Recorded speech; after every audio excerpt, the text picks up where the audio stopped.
everything has changed. So the last months have been very dynamic, to say it in one word, full of challenges, of course, new things as well, and a lot of opportunities as well on the business side. As everybody has been impacted on global level, we have also seen a lot of new great opportunities for all of us in there.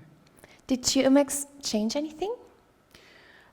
I would say yes, but building up on what we already had before. So I think one of the biggest challenges for us was not to be able to be physically with our customers, which is one of, I would say the closeness to our customer base is one of our keys to success that we have.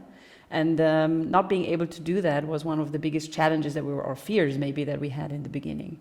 So what we did was overcoming that by exploring the digital world and having also that possibility to do so.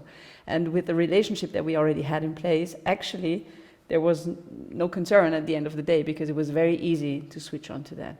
Our customer group, everybody was already on that platform because there was nothing else to do.